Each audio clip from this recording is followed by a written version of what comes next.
We're going to take a look at the smart city agendas from a variety of different issues. Just as we have articles about DARPA now talking about how, well, we're going to do mind reading. You know, this has gone straight, folks. Think about this. We've gone directly from this is a conspiracy theory to we got a brain gap here. We got to catch up with the Chinese. They're way ahead of us on this. They've already got an app. Look, they did a public reveal of a chip that can read brains wirelessly. And that, of course, has been the objective for quite some time. We talked for a very long time about MK Ultra, about monarch assassin programs. Those are just conspiracy theories. The CIA and the people in government, DARPA and others, they weren't really trying to alter people's minds or implant information in their minds. And then we talked about the massive funding of the BRAIN project, BRAIN, and I forget what the acronym is. They've always got an acronym for everything. That's why I said we need to embrace the acronym HATE, Humans Against the Technocratic Elite. But now they have gone full exposure. Disclosure, let's just call it that, disclosure.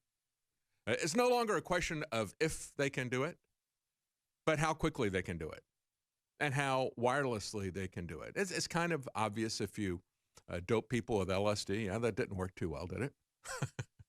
It doesn't work too well if you take them out and put some electrodes in their brain. That's kind of obvious. It's kind of a tell. But if they can do it wirelessly, well, that's great. And they openly talk about, DARPA talks about implanting memories and altering memories. You know, we're going to selectively erase certain memories, and we're going to implant other memories that you never had. And so now they're openly talking about this. And at the same time, they're rolling out the infrastructure for the smart city technological surveillance, tracking, manipulation. You know, one of the key aspects of this is a core technology for their autonomous transportation. Let me explain to you. When you hear autonomous, it's not autonomous. You are autonomous now. Now you go where you want and nobody knows. You have, they've got a lot of cameras up. They're reading license plates and so forth, but you still have some anonymity. It's very anonymous compared to what it's going to be. But you are autonomous. That's what the automobile was. Now, when you hear autonomous, when you hear smart cities, think centralized control. And we're going to tell you about a GPS failure over the weekend that canceled hundreds of flights. The press is not talking about that. We'll be right back. Stay with us. Welcome on this Tuesday, June 11th, the year of our Lord 2019. I'm David Knight, your host. You may not have heard about this. I didn't hear about this until just now. It's been reported that hundreds of U.S. flights were canceled this weekend as GPS-based aircraft navigation systems fail. Why should you be concerned about that? Well, you should be concerned about that because not only is that a clear and present danger, they cancel the flights because they start having GPS systems fail. That's a danger for people who are flying. But understand, they are rolling out centralized control of all transportation, ground transportation as well. When you get all ground transportation, after they get their 5G infrastructure built, once all ground transportation is centralized, computerized, in its control, what happens when somebody hacks it? What happens when it just fails naturally? Over the weekend, and this is what I find interesting, most interesting about this, is how silent the mainstream media has been about this. Does anyone know what happened to GPS ADS-B last night? One aviation commentator asked on Twitter, June 9th on Sunday. The issue seems to be quite widespread with a lot of aircraft grounded. Had this happened on a weekday, it would have been leading headlines on national news. Some sort of GPS fault grounded a chunk of the U.S. commercial fleet, and hardly anybody noticed. According to the FAA, they said certain aircraft equipped with Rockwell Collins GPS receivers are indicating an ADS-B fail, unavailable, TCAS fail, or transponder fail messages. Rockwell Collins is the manufacturer of the systems that seem to be most affected. The ADS-B is Automatic Dependent Surveillance Broadcast System. Sends flight data to be picked up by ground stations. And it depends on GPS data to function properly. And GPS did not fail. but it was degraded. And once it gets to a certain degradation, depending on your equipment, depending on the manufacturer, the plane, the receiver, and so forth, it may shut it down. Consider that to be a failure. So according to CNBC, regional carriers in the U.S. canceled about 400 flights scheduled for Sunday. A Delta spokesperson said 80 of its regional flights were canceled. Mostly the planes were CRJ jets made by Canada's Bombardier, but also some Boeing 737s, 717s, possibly a 767 as well. They said again, GPS was not down, but it was degraded enough that it shut down the systems. So as people were speculating what it could be, some people were saying maybe it's military testing. They said no. Typically when the military does testing like that, they notify people well in advance. So no explanation at this point.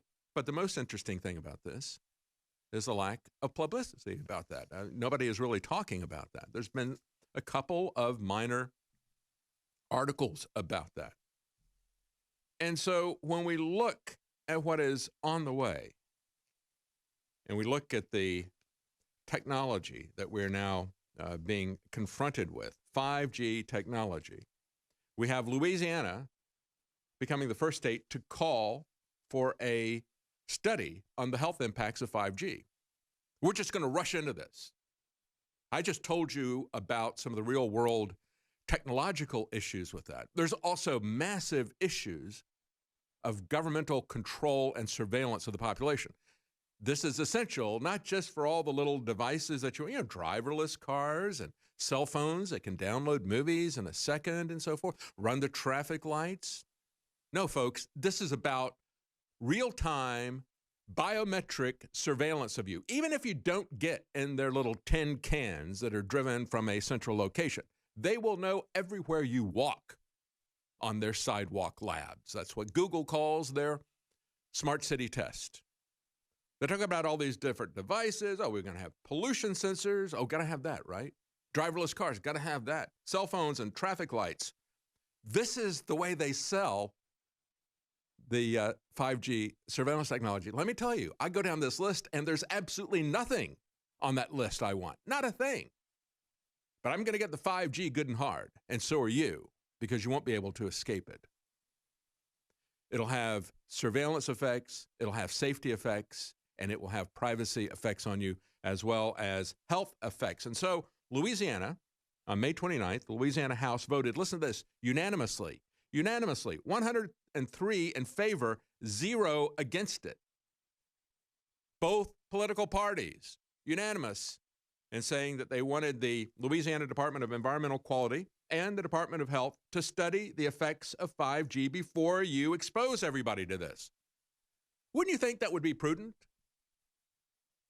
And we just had the FDA shut down adult stem cell treatment. It is regenerative treatment. It has been used on over 12,000 patients in just the United States alone. It's been used across the world on a wide variety of diseases. It doesn't mask the symptoms. It cures the disease. And so its effects are well documented, well known. Nobody has been harmed by it. It's harmless. And yet the FDA shut that down. Not going to do that with 5G, however. We can't look and do any studies. I've played for you the hearings going back to, when was it? We had Senator Richard Blumenthal back in December of 2018.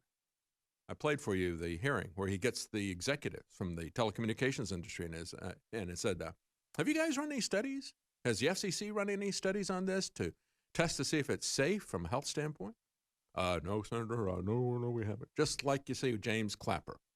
I think they know. And I think that's why they're not doing any studies. Very similar, quite frankly, to what we see with vaccines. We're going to have cell phone towers put out every 200 to 500 feet. In Brussels, the local official there said, we're not going to allow this from a health standpoint, not while I'm health commissioner, so she won't be health commissioner for very long, in my estimation. She said the radiation effects that we're getting from this are 90 times stronger than our limit. Now, we're told, hey, we got to put them every 200 to 500 feet. The levels are going to be less than what you're currently getting from the other things, but they're going to be everywhere. We've already been told that even though we've got a low amount of radiation coming out of our cell phones, We've already had indications that it has increased brain tumors for people who talk on their phone quite some time and hold the phone up to their head. Proximity is everything. And it's also a qualitative issue, not just a quantitative issue of the radiation. It's the quality of it. It's a much, much different frequency than we've been exposed to. There's been one study on rats. They found increased heart and brain tumors, but just for the male rats, so we don't have to worry about that. It may be a solution for these people. Just like they gave vaccines immunity from any safety concerns back in 1986, 10 years later, they did the same thing with the Telecommunications Act. This story here from themindunleashed.com says, according to FCC regulations, local governing bodies are not allowed to consider health risks when making their decisions. This is because the federal law, the Communications Act of 1996, prohibits local jurisdictions from considering perceived health effects when taking an action on a proposed facility. Well, you know what? There's another law, and it is above that law. It is above the 1996 law that prohibits local jurisdictions from having any concerns about the health of their citizens. The law that is above that is the 10th Amendment. The 10th Amendment says if we did not delegate any of the state's powers, states don't have rights, states have powers. Individuals have rights, rights that come from God. They're not granted by the Constitution. They're not granted by the Bill of Rights. The Bill of Rights specifically outlines very common abuses of individual rights, abuses that they had just suffered, and said, you're not going to do this. And oh, by the way, however, in the 9th and 10th Amendment, if we left anything out, don't assume you have the power by default. By default, all of our rights are kept by the individuals. The powers are kept by the states. If the FCC wants to prohibit states from having concerns about their health, you stop that in the same way people have stopped the government from pushing their unconstitutional war on drugs. It can be stopped. Look at what we did with marijuana. We stopped it with state legislatures. We stopped it with referenda by the people. We'll be right back. Welcome back. As I said, the state of Louisiana has unanimously, 103 in favor, 0 voting against. The Louisiana legislature passed a House resolution calling for a study of the health effects of 5G before the implementation. Wouldn't you think that you would do that? As I said, we've had numerous things like CBD, medical marijuana, adult stem cells, people have used. They've been very effective, done no harm, and yet we've had the government, the federal government, step in and say, no, you can't do that. Can't do that. But, of course, when it comes to big money, if that's in the way, they get to do whatever they want, and we're not going to do any safety studies. You've had a lot of politicians asking questions about this, most of them Democrat. The Republicans have taken a powder on this issue. This has become a partisan issue, and I think it's very foolish for the Republicans to abandon health concerns because they want to have a stronger police surveillance state and because they want to toady up to their corporate donors that they're allied with. So we've had Senator Blumenthal, who I probably don't agree with him about anything else, Democrat out of Connecticut, asking people, have you guys done any studies? No?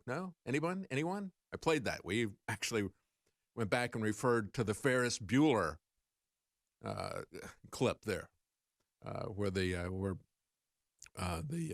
professor's asking the class if they follow him at all about anything that happened during the Great Depression. Nobody has a clue. And it was exactly like that. Anyone? Did anyone do any studies? Anyone? Anybody here? Speak up. Nobody did anything. And he doesn't really react to that. He's kind of like, the professor. And Ferris Bueller's Day Off. It's like, okay, all right, well, yeah, I didn't expect you guys to know anything. Nevertheless, we've got another Democrat, New York congressman, says small cell towers are being installed in residential neighborhoods in close proximity to houses throughout my neighborhood. I've heard instances of these antennae being installed on light poles directly outside the window of a young child's bedroom. Rightly so, my constituents are worried that should this technology prove hazardous in the future, the health of their families, the value of their property would be at serious risk. Well, you might also be concerned about your privacy as well. But again, yes, first of all, do no harm. Health issues. Why can't we do that? And yet, going back to 1996, the federal government has usurped the authority to say, you will not block cell phone towers out of health concerns, going back to 1996, just as they said, nobody will sue a vaccine manufacturer for adverse health effects. We're going to protect the business interest. Their interest in making obscene amounts of money trumps any interest that you have in protecting your health or the health of your children. We don't care about you. You're just here to make us rich. And if we have to kill you to do that, we'll do that. We're going to set up drugs that are not going to cure people. That's our business model. Curing people is not sustainable, said Goldman Sachs a year ago. So we're going to come up with very expensive drugs. We're going to use them in a chronic disease management model where you buy these and for the rest of your life, no matter how sick it makes you, even if it kills you, even if you die from the disease that we don't cure. But we're going to block, using the federal government, anything that will cure you of those diseases. And we're going to block anybody that's concerned about our new 5G products. If they're concerned about the health issues, we're going to block that because we want to make a communications network here. The government wants the power to surveil and control you, and the corporations want the profit. And so your rights don't matter, just like your free speech rights don't matter, because the government wants to be able to surveil and to control you, and the corporations that will work with them will get the profits. We don't care about your free speech. We don't care about your life, your health. And it got even worse than 1996. That was done with the Clinton administration. Now we had under President Trump, September 2018, this last September, the FCC passed a new rule putting the federal government in complete control of the 5G rollout. Now think about this. We have the 10th Amendment, which says if you don't have that power delegated to you by the states, you don't have it. Instead, what the federal government is saying is, we passed a law back in 1996, and you, the states, we just took away your power to protect the health of your citizens in local and state jurisdictions. Well, they don't have the ability to do that. But then it gets worse, because that was taken away by the legislature in 1996. Fast forward 23 years later, and we've got a bureaucracy that is flexing its muscle, just like we had the FDA this last week. Now we got the FCC coming out. New rule, September 2019. New rule from your masters in the federal bureaucracy. The federal government will completely control the 5G rollout. And then in April, President Trump, first of all, it was the FCC under President Trump, the people he appointed to run the FCC. And then President Trump issues an executive order. It's personal with him. He is directly to blame for this. President Trump. An executive order stating that local and state bodies must now approve 5G infrastructure within 90 days. Read the Constitution that you swore to, Donald. Can you read anything other than Twitter insults from celebrities and respond to that? Read the damn Constitution. The Trump administration also initiated a cap on the fees that local governments can charge telecom companies who want to install 5G. So not only are you going to have to approve it, rubber stamp it within 90 days, but you can't put too much of a charge on these people. Why? Because the government wants to control you. They want to lock you in these cities. Here's an example of this. How totally callous the government is to your health at every level. A cancer patient who bought marijuana to self-medicate has now been sentenced to 4 years in prison. A stage 4 cancer patient, the last stage of cancer. And he's been given a 4-year prison sentence because, mandatory minimums and so forth, put in by the Reagan administration. And to make matters worse, he was sentenced to prison the day before Illinois legalized what they sent him to prison for. Are they going to go back and retroactively take that away? I don't think so. What is the heinous crime of Thomas Franzen? Well, his problem is he got cancer. And he found that marijuana, embedded foods, could help him to control his nausea. And so he ordered chocolate marijuana edibles from California to self-medicate. And for that, they're going to send this terminally ill cancer patient to jail for 4 years. They said, oh, well, we could have given him anywhere, the mandatory minimum from the federal government is anywhere from 4 to 14 years. So we showed mercy on him. As a matter of fact, he had such a large quantity of chocolate that he had ordered from California that we were originally had charges of him being a drug dealer, intent to distribute. But we had mercy on him about that, and we dropped that because we could have given him 60 years. Or we could have given him 14 years, but we just gave him 4. Well, that's a life sentence. Welcome back. As I've shared with you before, one of the things that got me interested in the medical marijuana issue, the legalization of medical marijuana, back in the early 90s, before anybody had passed it in any states. And now we've had 2/3 of the states overrule the federal government's UN war on drugs. Understand this comes from the United Nations. This is an agenda from the United Nations, just like our open borders. It is a UN agenda, just like the smart cities. It's a UN agenda. The war on drugs, enacted by Nixon 10 years after it was put together by the UN, he put it in there verbatim, just like he was getting something from the American Legislative Exchange Council that Republicans love to do, the ALEC, A-L-E-C. They go to these conferences, typically as Republicans, Democrats sometimes, but mostly Republicans. They go to these conferences, they have a vacation, a mini vacation, a week or so, and they have these state legislators go to the ALEC conference, and they present them with legislation that they would like to have passed. And what they do is they just basically put the name of the state at the top, sign their name at the bottom, and turn in their homework. And that's basically what Richard Nixon did for the UN war on drugs. But the thing that got me involved in this back in the early 90s was the death of Peter McWilliams, a libertarian author. As I said at the time, he had AIDS. It was on the tail end of the AIDS outbreak. And of course, they were treating them with a cancer type of chemotherapy, made him extremely sick. And the only thing that could control his nausea was marijuana. And he was openly advocating for humanitarian reasons, saying we need to stop this insane marijuana prohibition. And so a judge, he was singled out by the prosecutors in that area because he was taking the lead and pushing back against this insanity. And so he is singled out, made an example of. The judge says, you're not going to do that anymore. He did it anyway, and he made a public example of defying the judge. And so judges don't respect the law, but they do have a fetish about their power, don't they? So the judge locked him up to make sure that he couldn't get any medical marijuana. They still gave him the chemotherapy, and he choked to death on his own vomit in prison. And so now here we are. We've gone a long way, haven't we? We've had 2/3 of the states legalize medical marijuana because it's a plant.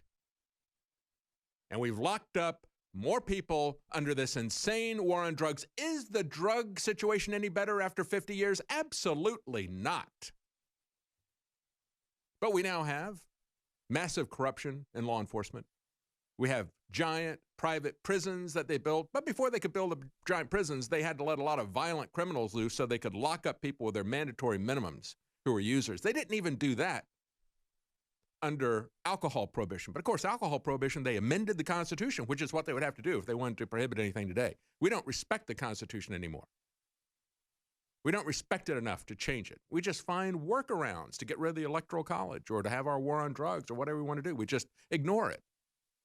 We have the bureaucracy come out and pass some rules, and we pretend that we've never seen the Constitution, just like President Trump. Well, we're going to not only say that you can't object to 5G implementation, but we're going, President Trump, executive order, you're going to do this in 90 days. When the big corporations come in, you're going to surrender any concern that you have about privacy or about health, safety. You're going to surrender that to the interests of the corporation, says President Trump in an executive order. And so now we've got this cancer patient after all this time, right? So here we are. That was the early 90s. About 30 years later, things haven't changed. Now we've got another cancer patient being sent to prison, this time because he's got stage 3 testicular cancer that spread to both lungs and to his abdominal cavity last year. But of course, the law doesn't care. The law doesn't care. He's in Illinois. He pled guilty to possession of, and he ordered 42 pounds of this stuff in one order. I guess he wanted to save on shipping charges, and now they're shipping him to prison.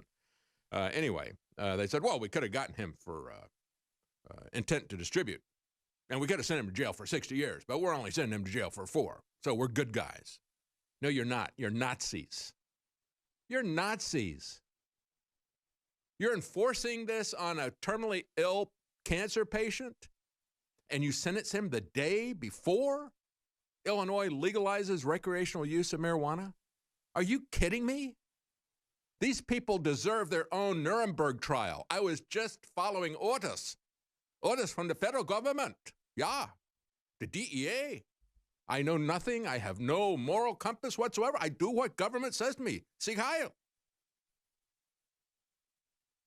Makes me sick. These Nazis.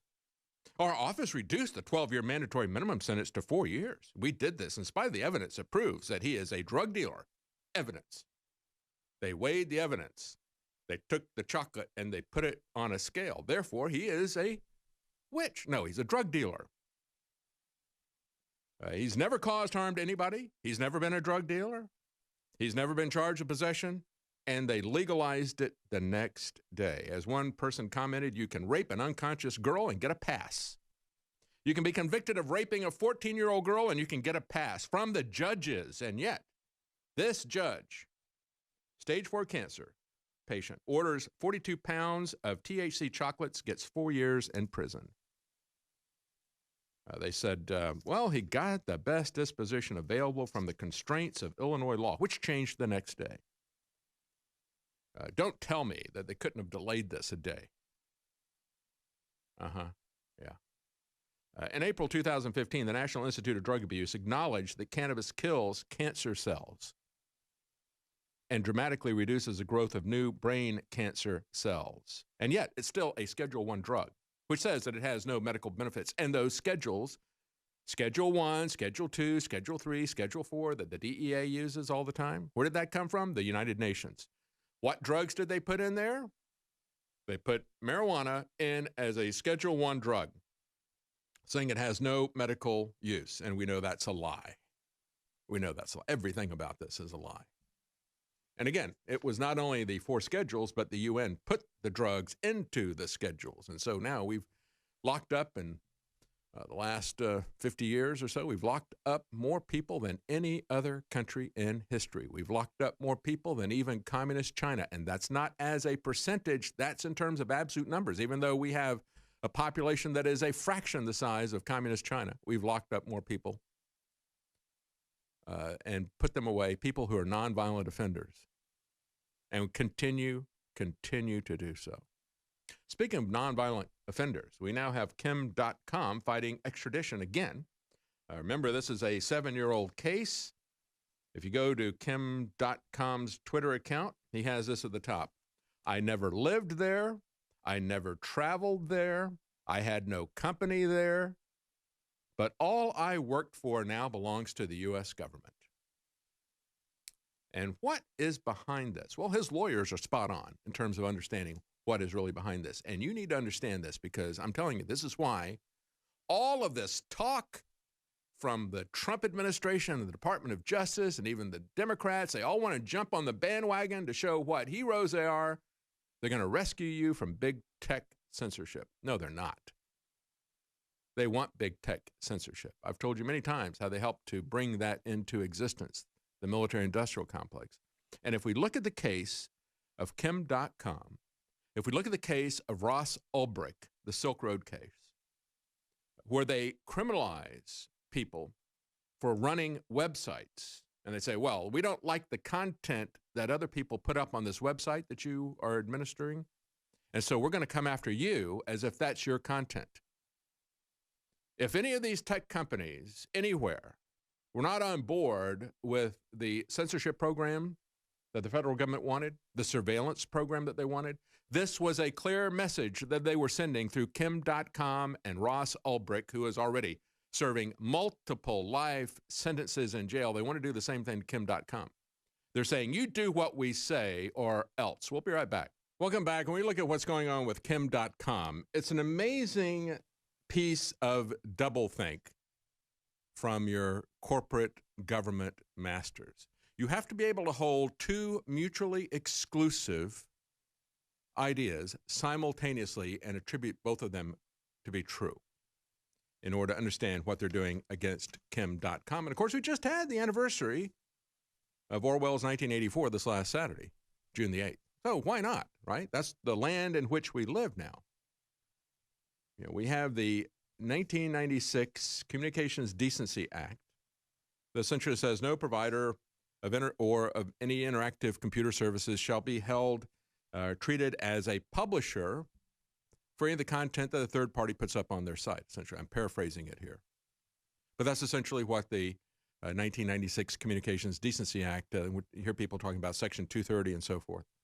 That basically should give immunity to all these people. And yet, that's exactly what they did to Ross Ulbricht. They sentenced him to multiple life sentences that he's still serving. They twisted every law to the point you'd think that they couldn't twist it and invert it and turn it inside out anymore. They enhanced the charges against him by some phony charges that were disproved, that he was never even charged with, quite frankly. There were allegations that surfaced in fake news. But of course, their fake news is authoritative, right? And they used that. The judge referenced reports in authoritative, quote unquote, air quotes, authoritative press, saying that he had been involved in a murder for hire. Well, there wasn't enough evidence for them to even indict him on that. But they kept that out there. And in the hearing where they said, well, there was illegal stuff put up on your Silk Road website, and we're going to hold you responsible for that in violation of their own law. Section 230 of the 1996 Communications Decency Act. They held him responsible for that, and then they upped the charges with things, again, that were never even, he was never even indicted for, and those allegations are just thrown out. They said, well, we're not going to bother with this after they sentenced him. After they sentenced him. And so now they're doing the same thing, trying to do the same thing with Kim.com, trying to extradite him to the United States. They have trumped up the charges against him. They stole everything he had 7 years ago, as he pointed out. You know, I never worked there. I never lived there. I didn't have any business there, but they took everything that I earned 7 years ago after they shut down his file sharing website. And now they've got charges of conspiracy. Let me tell you, there is no conspiracy theorist that can hold a candle to the federal government. They charge everybody with conspiracy. Everybody is guilty of conspiracy in their eyes. Racketeering, money laundering, and if found guilty, Kim.com could face decades in prison if the people in New Zealand extradite him. And the real risk here is not that he's done anything wrong. The real risk is that New Zealand is part of the Five Eyes program. We have the linking and sharing of intelligence services spying on you. Those Five Eyes are watching you. The Five Eyes are the United States, England, Canada, Australia, New Zealand. One of .com's lawyers said in an interview that if anyone did anything illegal in relation to Mega Upload, it was the users. Same thing as Silk Road, and same thing that should be covered by Section 230 of the 1996 Communications Decency Act. But they've come against Kim.com. They came against Kim.com. They came against Ross Ulbricht at about the same time. They were offering a carrot. See, that's the stick, the threat to the big internet companies. You better play ball with us. You better do what we say. You better spy on these people and turn that information over to us. You better shut down anybody that says anything that we don't like politically. You better do all that, or we're going to give you the Kim.com or the Ross Ulbricht treatment. Because we don't care even about our unconstitutional laws. We don't care about any of that stuff. We've got the regulatory agencies, the bureaucracies. We've got legislation without representation. Your elected congressmen are not passing laws. The laws are being passed by the bureaucracy. And they don't call them laws. They call them regulations. They say, since they're regulations, you don't have any due process. Same thing they're doing to people with CPS. Oh, this is coming from a bureaucracy. So the bureaucracy doesn't have to give you the presumption of innocence. The bureaucracy doesn't have to give you due process. The bureaucracy doesn't have to show you the charges against you. They just bring you in and say, sign this piece of paper, or we're going to take your kids. And if you sign the piece of paper, they take your kids anyway. This is the Nazi Orwellian government we live under. That's why I spent time on that last week. I had people come back and say, you're over the top. No, I'm not. Our government is over the top. One of his lawyers said, this case is all about trying to hold Mega Upload and Kim.com and others responsible for the acts of their users. And that's why he was patient zero in this stuff.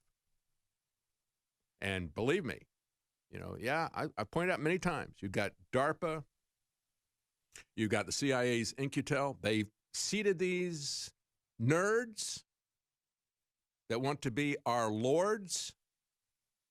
I've talked about this before. Mark Zuckerberg has this infatuation with Caesar Augustus. He even named his daughter Augustine or Augustina or something like that. And he, on his honeymoon, they went to all these different places to study Caesar Augustus. He's got the thumbs up or the thumbs down on Facebook. And these are the megalomaniacs that the government establishment put in place. And just to make sure they understand, they said, we've got this thing here where people publish stuff. They set up a website. They provide internet service. They set up, they let people upload things or sell things, but we're going to hold you personally responsible. So you're going to be our gatekeepers, our censors. Why do they do that? So they don't have to directly challenge the First Amendment. So they don't have to directly challenge all the other prohibitions on their actions. They set up these shills. And as I said, I saw this decades ago. They would control who had access to the political debates. You could jump through all the extra hoops that they put up for anybody who's not a Republican or Democrat. You could get on the ballot as a third party or as an independent, but you're not going to get in the debates because they've got their private press organizations that are running the debates. And I say, well, it's a private organization that's running this, so they can decide who they're going to let into the debates. And you got nothing to say about that. And so they're using that same tactic to take control of the digital public square. And Kim.com said, in 2005, I created a website that allowed people to upload files to the cloud. At the time, only small files could be attached to emails. Mega Upload allowed users to email a link to a file, and that's it. Now, in 2019, the New Zealand Supreme Court decides if I should be extradited for this quote-unquote crime. He has said that this is an effort to further stomp on web freedom. And if he's prosecuted, any internet provider can be held liable for the misuse of their services by users. That's exactly right. Other people commented and said, if you're extradited or even found guilty of these charges, I expect to see Google and YouTube also facing the same charges. Don't wait. Don't hold your breath. They're not going to do anything to Google. They are their agents. They're going to use this type of stuff against anybody else who wants to have an independent site. You can bet that. But they were set up to do business by this, and they are willing servants of this. Partners, not servants, partners. It's a public-private partnership to control you. Another person said, if you're found guilty of this crime, then all gun manufacturers should be imprisoned for causing millions of deaths. That's how dumb this is. Well, no matter how dumb that is, that's exactly what they're doing. You've got the Connecticut Supreme Court in March of this year ruled that Sandy Hook families can sue Remington because of the way that their guns were used. You can sue automobile manufacturers, presumably, because somebody gets in there, drives drunk, and kills somebody. Well, go sue Ford or GM, whatever. That's what this really is. And of course, this whole idea has been pushed by Democrat politicians to not just make it a civil lawsuit, but to actually hold them liable. This is what we're looking at, folks. And you have to understand that the largest corporations in the world have targeted InfoWars for extinction. And if you want to help us, if you want to be our sponsors, we've tried to offer some discounts to make that even easier for you, even more attractive for you to provide for your health and your family's health. We've got all of our Force products on sale right now, 50% off. That's Brain Force Plus, DNA Force Plus. I tell you, Brain Force, I take on a daily basis, a key ingredient of this show. DNA Force Plus, that's a big dollar savings, 50% off. Take a look at those at InfoWarsStore.com. Don't forget, you can use the code DAVID to get an additional 20% off of Silver Bullet. And don't forget to follow me on Twitter and YouTube, Libertarian. I'll be right back. Stay with us. Welcome back as we're talking about 5G rolling out without any regard to our privacy, without any regard to our health. We've got some state representatives saying, we need to have a study about this first. Nevertheless, we've had President Trump sign an executive order saying, if they want to come into your area, you don't get to object about health, and you got to approve this, rubber stamp this within 90 days. And I said the solution to this is to assert the 10th Amendment, that forgotten amendment that President Trump has never read, and shut this down just like we shut down marijuana prohibition from the federal government, which is basically coming from the United Nations. And I think when we look at speech, I think it needs to be done the same way. I'll give you an example of this. We have a college professor in Georgia. He's an immigrant, a legal immigrant from China. His name is Feng Zhou, college professor at Georgia Gwinnett College. And he said some things about illegal immigration that are absolutely true, reports Breitbart. He said, I am against, he posted this on social media. I am against political correctness. I speak truth to power. Well, that right there, it's going to be enough to get him banned. But he goes on. I speak truth to power in class. My students learn about the financial drain of illegal immigration on the economy and the high crime rates of illegal immigrants. My students are woke and are overwhelmingly against illegal immigration after taking my class. Now, in response to that, he went on to say, if you're going to reward illegal immigrants, there will be more illegal immigrants. And that's precisely the point. Precisely the point. So that's what President Trump doesn't understand. We have a welfare system that is not only being applied to foreign citizens who criminally trespass. The welfare system is not sustainable. And it certainly isn't sustainable if we make it available to anyone who wants to just walk over the border, and they can. And now it's being incentivized by the Democrats, and President Trump is doing nothing. The Mexicans are doing nothing to stop this. The Mexican government is doing nothing. But the Democrats are incentivizing that. And as this college professor, the legal immigrant from China, says, if you reward illegal immigrants, there will be more illegal immigrants. How obvious is that? As I've said before, you want to complain about anchor babies every election, President Trump will look at the big anchor magnet that we've got, the welfare state, pulling those anchor babies across. And if you get a big enough magnet, you're going to pull them from very, very far away, even from Africa. They're going to come in, and they are coming in now. And so where is he getting his opposition? He's getting it from politicians. Politicians are calling for him to be censored. Politicians don't respect the First Amendment anymore. As a matter of fact, we got clips that have surfaced of Joe Biden saying that very thing a couple of decades ago. Yeah, we politicians, we can take away the First Amendment if we want to. We can be bastards. We can take away the First Amendment if we feel like it, and they are doing it now. And so we've got a Democrat representative, also an Asian. Her name is Bee Nguyen. She's there in the Georgia House, and she is calling for his termination because we can't allow that to happen. Now, here is where the solution comes in. Texas Governor Abbott has signed sweeping new law protecting free speech on college campuses. Now, I ask you, and good for Governor Abbott. He's done a lot of really good things lately. He's made it legal for teachers to get vetted and carry guns to protect themselves and their students and so forth.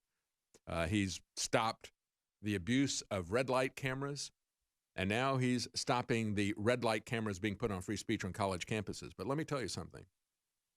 We've got to have some governors who will stop the abuse of our free speech on the internet in states. And I'm telling you, it can be done. We've had state governments, and Texas was one of them, put sales tax on internet sales long before the Supreme Court said that was okay. They did it because they had the power to do that.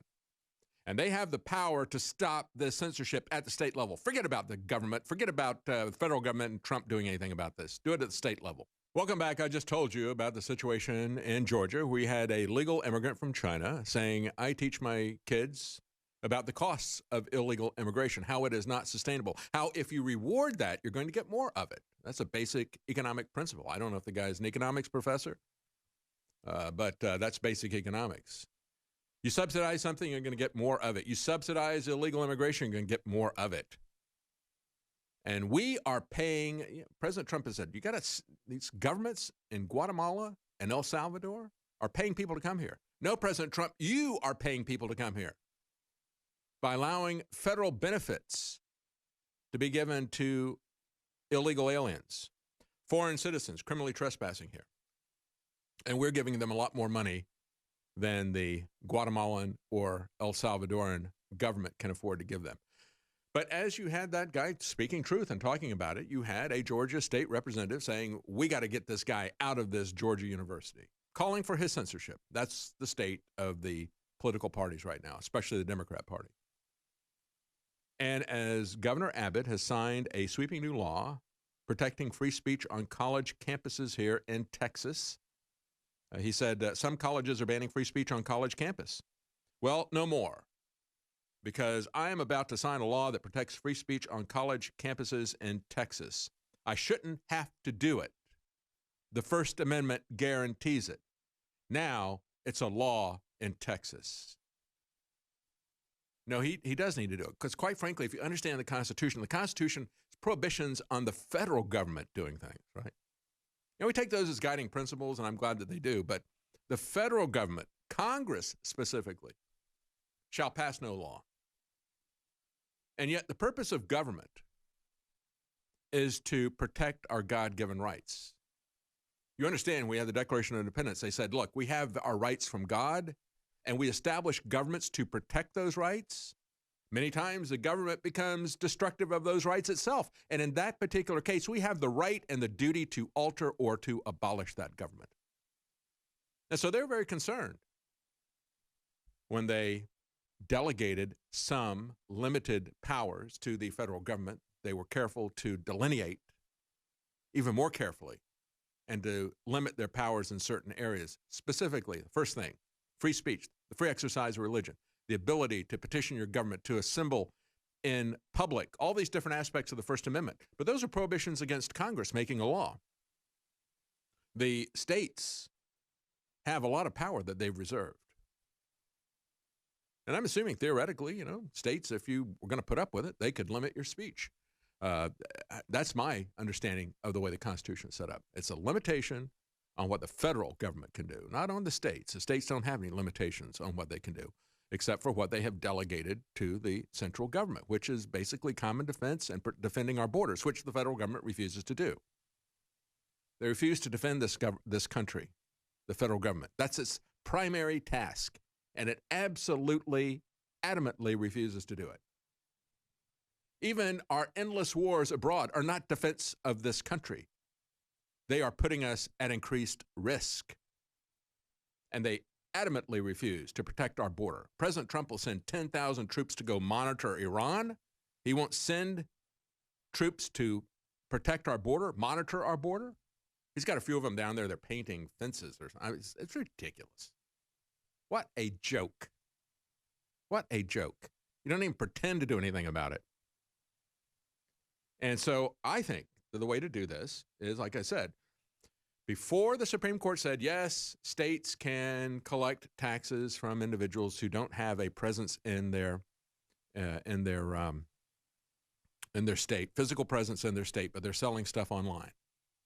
Prior to that, Texas and many other states were already saying, and they did it through Amazon, for example, we're going to penalize Amazon, and we're going to make you the point of collection for this. So we have just the opposite right now. They put pressure on Amazon and said, you're going to collect sales taxes for us. And Amazon did, because they wanted to continue to do business.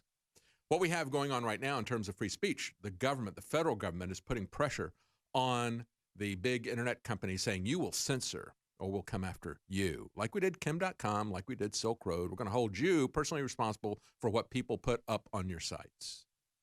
The EU saying we're going to demand that you take this content, certain content that we don't like, whatever the reason, we're going to demand that you take it down. Well, first they come out and they say, well, we don't want videos up that are promoting physical abuse or calling for terrorism or showing beheadings or something like that. We'll go, yeah, I don't think we ought to be putting up videos like that either, ignoring the principle involved here. And then once they establish that as a principle, then they move to everything else. Now we have Facebook banning the word honk. Honk. Why? What's wrong with honk? Well, it is actually, ironically, honk is part of a meme, the Clown World meme. Well, what is the Clown World meme? It is a joke about liberal censorship. So they make a meme joke called Clown World about liberal censorship. They refer to it by the term honk. And so how do the liberal, quote unquote liberal, that's a misuse of that term, an inversion of that term. Liberal used to be about freedom. This is about anything other than freedom. So now the internet censors, when you're making fun of their censorship, they come out and censor the word that you use to make fun of their censorship. Another example of this is the banning of Natural News, Mike Adams' site with about 3 million followers on Facebook. He was banned over the weekend. And it followed just hours after he was outed and fingered by the Daily Beast. They do a negative hit piece on Mike Adams and on Natural News, and immediately Facebook takes it down. I am sick and tired of these so-called liberal journalists. People like Oliver Darcy, people like Brian Stelter, people like the Daily Beast. Oh, these people, they don't deserve to be up there. Take them down. And they do it. As I said, when I was in Las Vegas for the final Clinton-Trump debate, did a couple of things there, interviewed Nigel Farage. I went to a press conference. Danny, what's his name?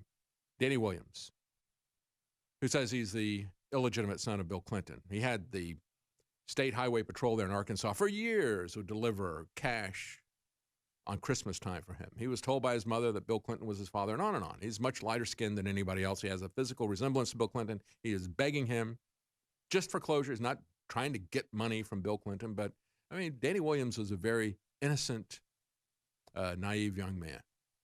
And I felt really sorry for him. And I was disgusted with the way the Daily Beast and the establishment press there attacked him at that conference. It would have been in the Clintons' best interest to do a DNA test and say, yeah, hey, I got a black son. See, I am your first black president. It would have been in their best interest, but not Hillary. She didn't want to go there, even though it would have been in her political interest. And they viciously attacked him. And at one point, I'd had enough. And I went after them, specifically the female witch from the Daily Beast, aptly named, by the way, the Daily Beast. She goes, who are you with? I said, InfoWars. Oh, well, that figure, you know. And so these are the people who write a hit piece on Mike Adams, get him taken off, his page with 3 million followers, get him taken off. This is the way these people operate. You know, it is a witch hunt by people like this witch from the Daily Beast. And so even the term honk is there. So that gets us back to the solution. Again, you've had all of these states say, we're going to collect sales tax. We're going to put the pressure on Amazon. Well, they could do the same thing in the right way that the federal government is pressuring these, and they don't have to put too much pressure on them because they want to censor people. But the federal government is still pressuring them to do the censorship. That's why I don't buy any of the stuff the Republicans or the Democrats or Trump, any of them want to get rid of the censorship. They have created this situation But we could have governors like Governor Abbott take the lead, and boy, would he become a national hero if he were to use the power of the state to stop the censorship from Silicon Valley, and he could. We'll be right back. Welcome back. I want to talk about what's going on at the border, the absolute collapse. I want to talk about climate alarmism and other issues. But before we leave the mind control stuff, I want to move from the control of the hive mind, the control of the collective mind of society, which is what social media is about. You have to understand, when the government set up a little oligarchy about broadcast media, they were very careful who they gave radio licenses to. They were very careful about the few TV networks. When I was growing up, we had 3 TV networks. We later got NPR as well. All of them pushing the same stories, talking about all the same stories, covering up these other issues. And those same stories that they talked about, they all had the same angle on it. And we found out, we had Operation Mockingbird from the CIA. They had their people that they were working with. They were feeding them the information, and they basically were front men, PR men, for the government narrative pushed by the CIA. And now these same people go on. You've got Brennan and Clapper and all these people, that ilk, now as direct commentators on CNN, MSNBC, and so forth. They're not trying to hide that anymore. And so that was all a means of controlling what people thought. They would tell you what to think. And if everybody is saying the same thing in unison, you think that's the only approach there is to it. It's kind of like climate change. Oh, yes, everybody agrees.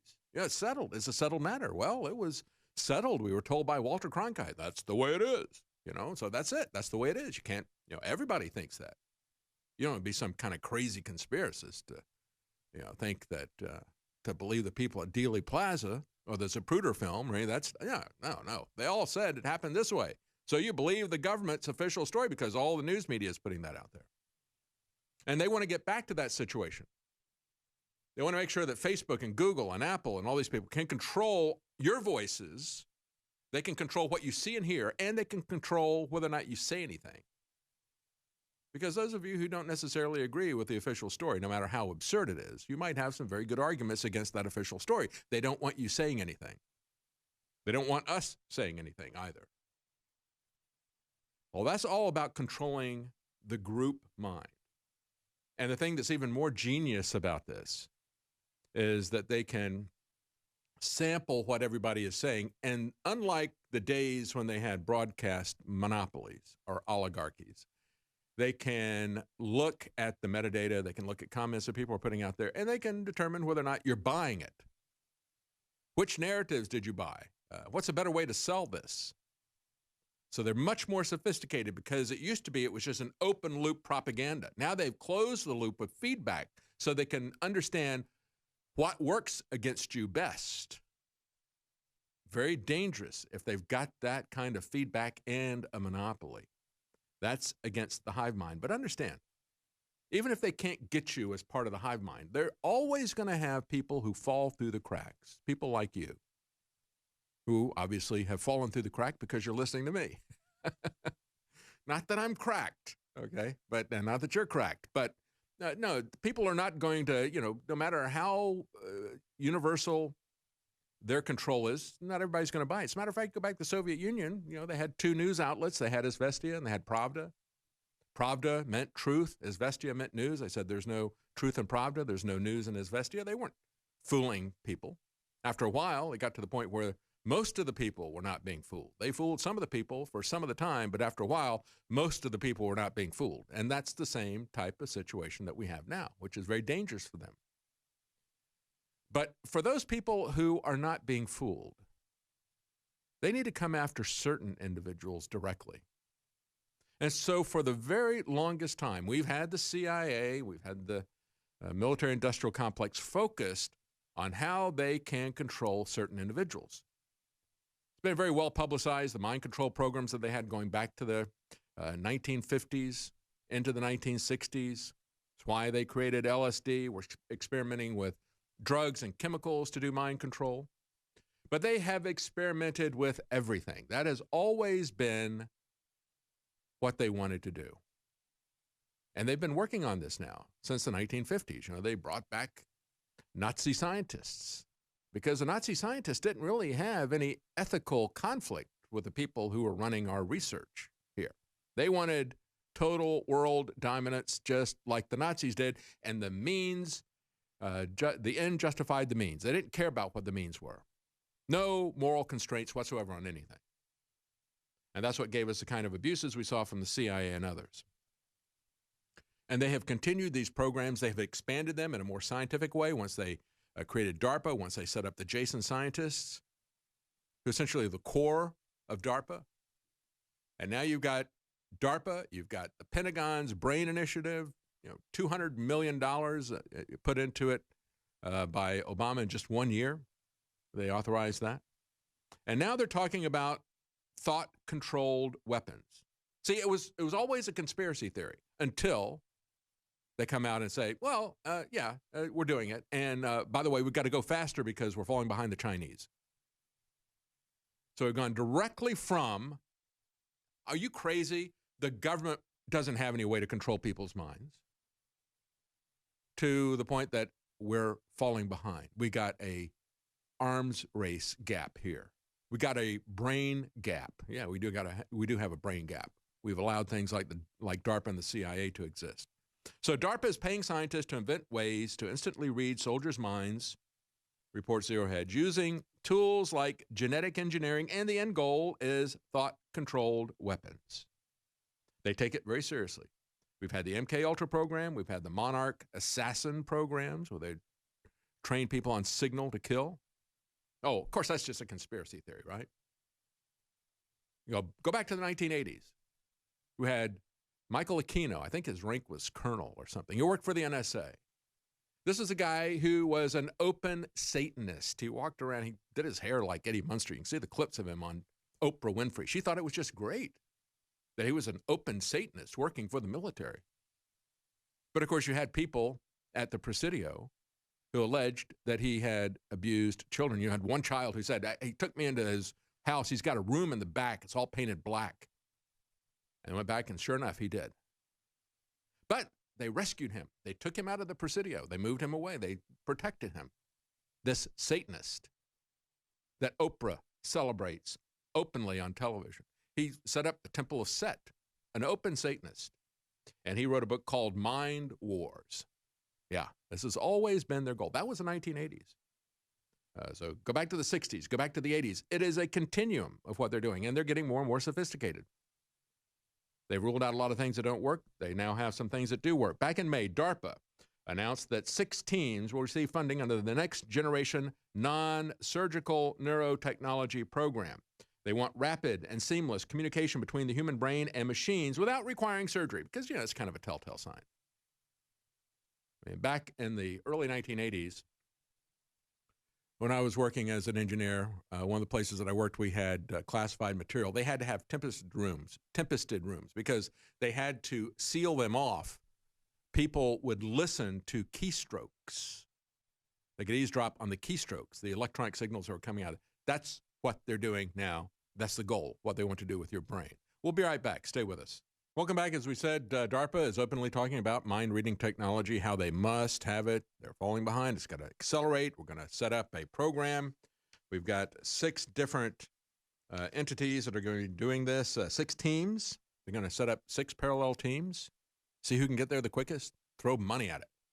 Why are they doing that now? After denying for years that they really were interested in mind-reading, we've now seen the last couple of years DARPA coming out saying, well, you know, we also want to be able to read memories. We want to be able to implant memories. We want to be able to remove memories. Oh, it's just to help soldiers with PTSD, of course. Of course it is. Well, I think that they're no longer trying to hide it, because China is not trying to hide it. China invents a mind-reading chip called Brain Talker that, quote, sends your thoughts to a computer to be analyzed, reports The Sun out of the UK. They actually did this at the World Intelligence Conference in China. They openly reveal this. They show a picture of a circuit board here. They've got the chip there. CEC, and they've got written on there, Brain Talker. Hey, we're proud of this. We're going to be looking at your thoughts. They said, Brain Talker has been specially created to decode brainwave information and send it straight to a computer. No verbal communication or movement required. It's not explicitly stated how the brain chip will be worn, but most BCIs are currently worn outside of the body and not actually implanted in the user's brain. Look, folks, can you imagine a scenario in which, everybody's talking about the mark of the beast type of a chip or something? Implant, I don't think they're going to go there for quite some time. Maybe. They might do it at the point of a gun. Public opinion is not there yet, but they could force people in their smart cities once we get 5G there, because understand, as we've talked about at the beginning of this program, they don't care about the health effects. They don't care about the illegal intrusion into your privacy. They don't care about any of that stuff. They don't care about the surveillance aspects of it. They don't care about the health aspects of it. You are nothing to them. The FDA will shut down safe, effective, and inexpensive treatment like medical marijuana, like CBD, like your own stem cells. They will shut that stuff down. They don't care about your health. They don't care about your life. They don't care about your privacy. They don't care about the Constitution. And I talk about these health issues just so you understand what monsters these people are, how cold-blooded and calculating they are, how they don't care about any moral, ethical, or legal restraints. They will do anything for their agenda. So that brings us to the reading the mind. They could put one of these little, things on your head. You've seen the pictures of them. You put it on your head. It's a little network of sensors, a little cap that you wear. Makes you look kind of like Brainiac from the early Superman comic books. Oh, they could force you to wear that to go in public. As a matter of fact, we just had an individual who was fined in the UK because he had his face covered. And the police said, you are trying to avoid facial recognition that we have here in public. He said, no, I just wanted my face covered for whatever reason, But if they even suspect that you want to have your face covered to avoid facial recognition, they'll fine you now in the UK after putting up all of these cameras everywhere and the ability to do real-time surveillance. Yeah, there you go. We're right at Clockwork Orange right now. That's where we are right now. They're not even going to care enough to put the eye drops in our eyes as they force our eyelids open to watch what they want us to watch. Now, they're just going to jack it straight into our brain. We're not going to have to watch anything. But, they might require you to wear these little skull caps with sensors in them so they can jack you into 5G and understand what you're thinking all the time. People might catch on about social media eventually. Some of you might catch on that they're reading this and following you and mapping you. But they will jack into your individual thoughts. Or maybe they will force you to get an implant at some point in time. As Ming, the guy who is putting out his brain chip technology, revealing it at the tech show, said, and I guess we could call him Ming the Merciless, kind of going back to Flash Gordon. I guess we could call him Ming the Merciless from Flash Memory, because that's what these guys are really going to do. They're going to flash your brain. They can read your brain. They can write your brain. That's what DARPA is talking about. Reading your memory, rewriting your memory, analyzing your very thoughts instantaneously. He said, brain-computer interfaces hold a promising future. The Brain Talker chip advances BCI technology. That's brain-computer interface. It enhances BCI technology, allowing it to become more portable, wearable, and accessible to the general public. Oh, and we're all just clamoring for that, right? That's one of my key things. I just want to know how soon I can jack my brain into a computer so the government can analyze everything that I'm thinking. And here's how they justify this. Going back to the DARPA project, you got a guy who is an assistant professor of bioengineering at Rice University. You'll always find engineers who will get so caught up in the technology. This is one of the things that struck me so much when I worked in engineering. The people who get so fascinated about solving a technical problem and they don't care about the moral, ethical, or legal issues involved. It's just, can I do it? And again, that was the central theme of Michael Crichton's Jurassic Park. Maybe you should have asked if you should do it, Not can you do it or how do you do it, but you should ask if you should do it. That was the whole point of Jurassic Park. Just having the technology here is not good enough. And you need to sometimes take a step back and say, should we be doing this? So here's this guy. So imagine somebody who's operating a drone or somebody who might be analyzing a lot of data. There's a latency there where if I want to communicate with my machine, I have to send a signal from my brain to move my fingers or move my mouth to make a verbal command. So the thought is that maybe we could improve the speed of that interaction. See, isn't that wonderful? We're going to read and write memories and implant memories because, we want to help people suffering from PTSD. And we got to have these super fast controllers of remote control weapons of death. So, we got to be able to read people's minds. Well, as Zero Hedge points out, once a soldier's mind can be read, they no longer own their own thoughts. Our government not only has no respect for our rights, our government no longer has no respect for our privacy or the health of our bodies. They seek to intrude into our very minds and souls, to read them like an open book, to manipulate what we think. And quite frankly, I've had enough. We need to stop this kind of stuff, and it isn't going to be stopped in the federal government. We don't have any politicians who care about this. Nobody's even talking about stopping this. They're talking about how they can accelerate it, including President Trump. And so unless you can get in some place a state governor or some state legislators or some people in your local, maybe even a sheriff, maybe just start at a county somewhere and say enough. You're not going to do this here. You're not going to put 5G in here because we haven't done the health studies to see what the effects are going to be of that. You've got to draw the line somewhere, and it's not going to be drawn in Washington. Nobody ever, folks, nobody ever gives up power except you. You gave up your power. You've let these people do whatever they want to you, but they're not the kind of people who ever give back, and they're not going to give back anything they've stolen from you. You're going to have to take it back, and the only way you're going to take it back is at the local level, and you can take it back. You can take it back at the local level. DARPA, brain-computer interfaces. When you try to capture brain activity through the skull, they said it's kind of hard to know where the signals are coming from, when and where the signals are being generated. But we're solving that problem right now. Mind control and brainwashing have been perfected in the last 60 years. One scientist said, scientists are brainwashed into believing that everything we're doing is for the benefit of mankind, but look who pays our bill. It's the military, and it's all for war. It's all for control. It's for government control.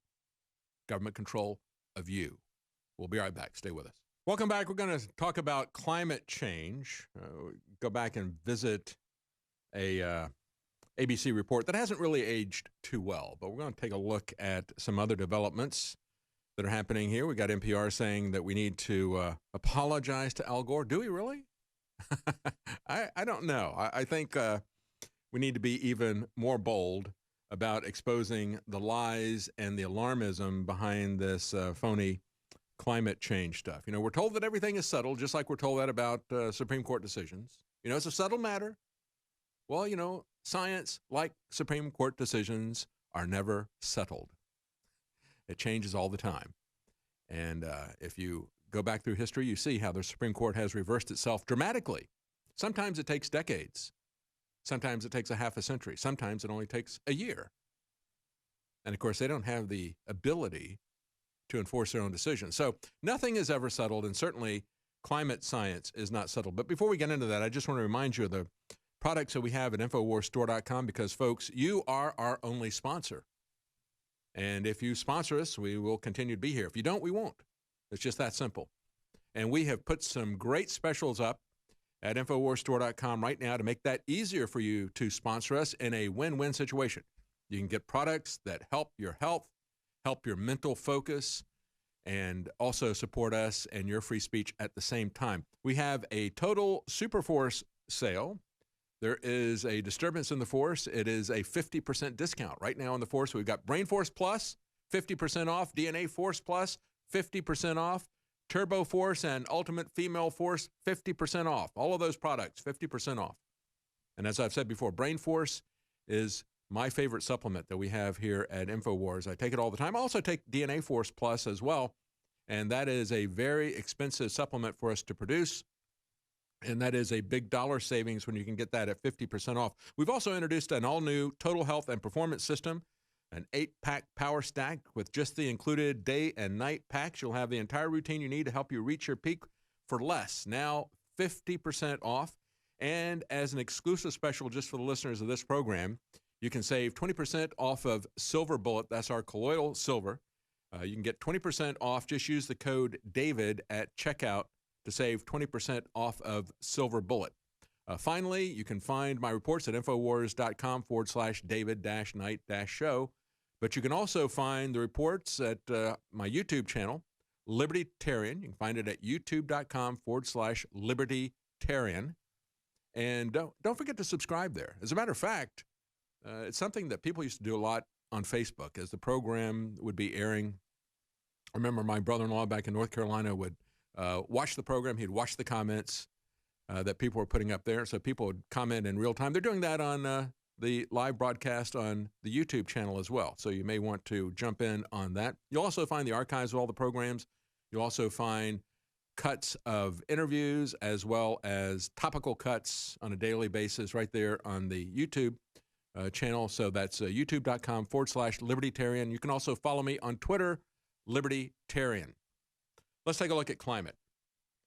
And, of course, we got the high-speed bullet train in California. First, we had Governor Newsom pull back. I thought he'd completely canceled it, but he basically pulled back most of the routes of that high-speed bullet train. He said, nah, this is not practical. And, of course, it isn't.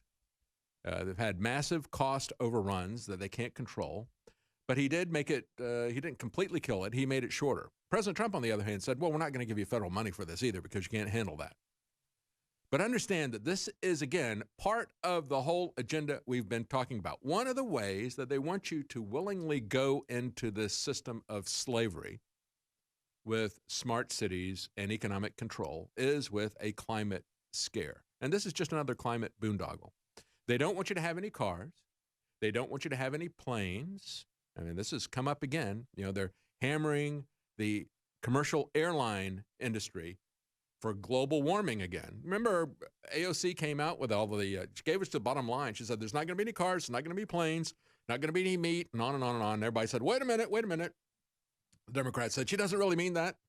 Pay no attention to her. No, she did.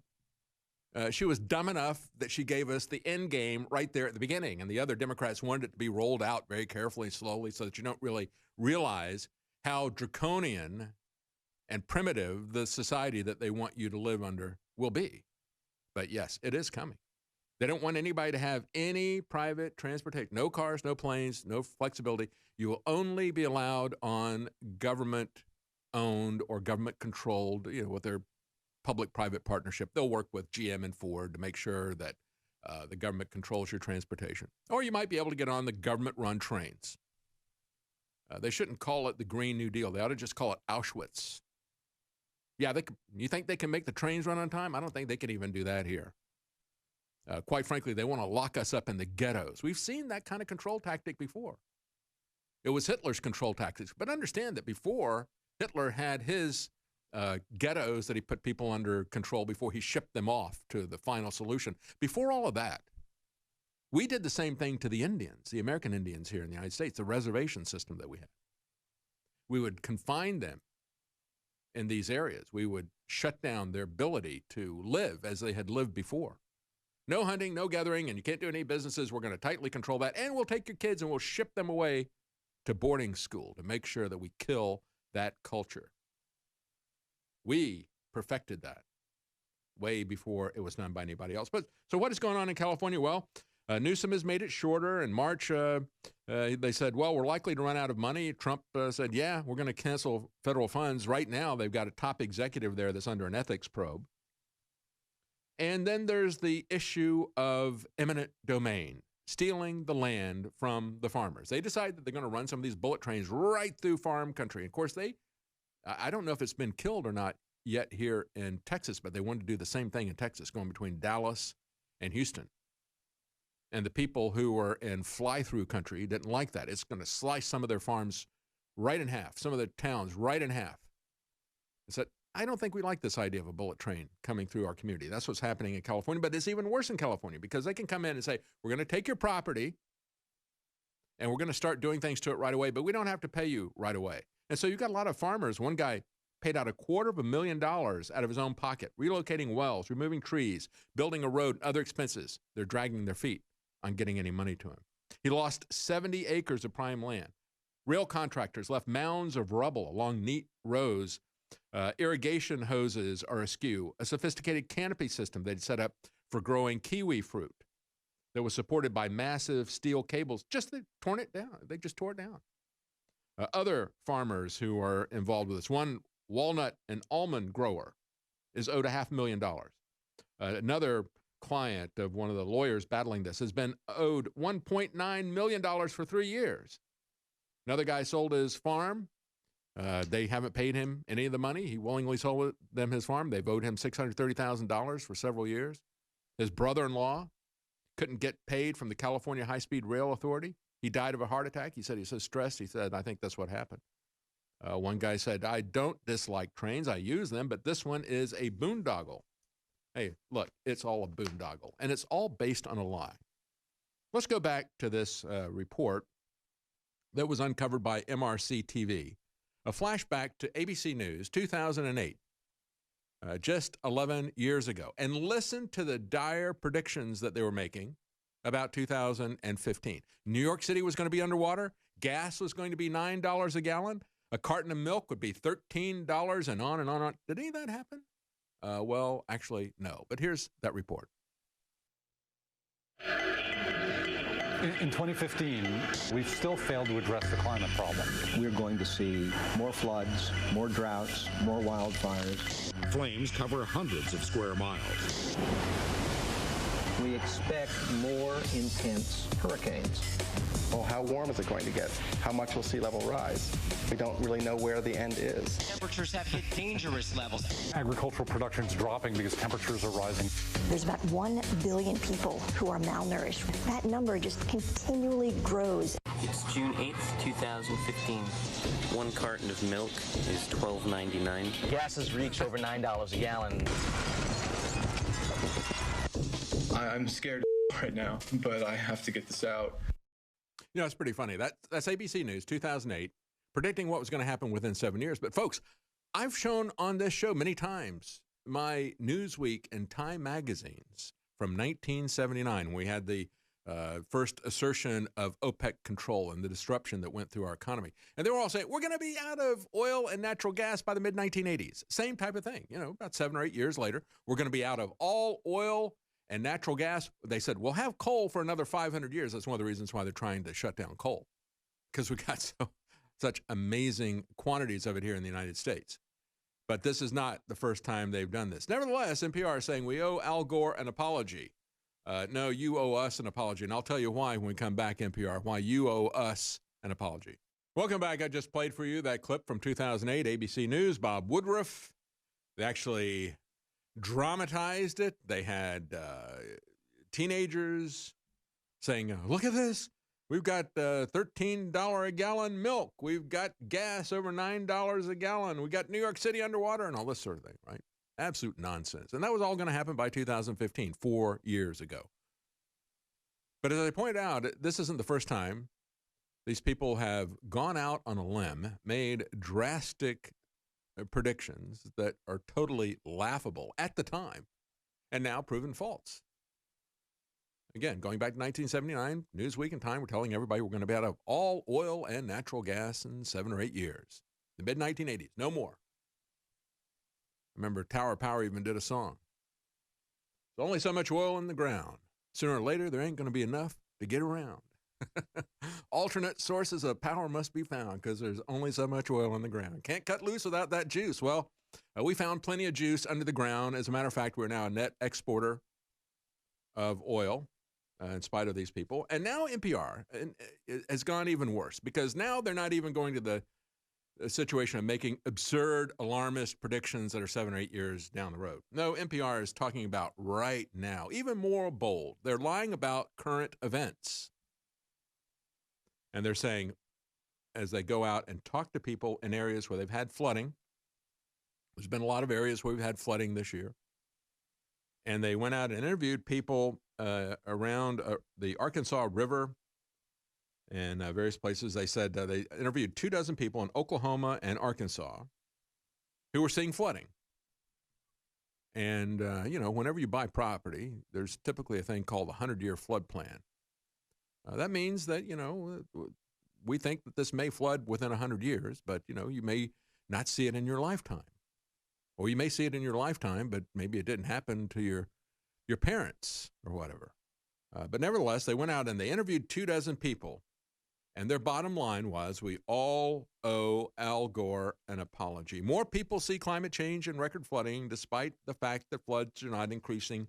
This is from Climate Depot, Mark Morano.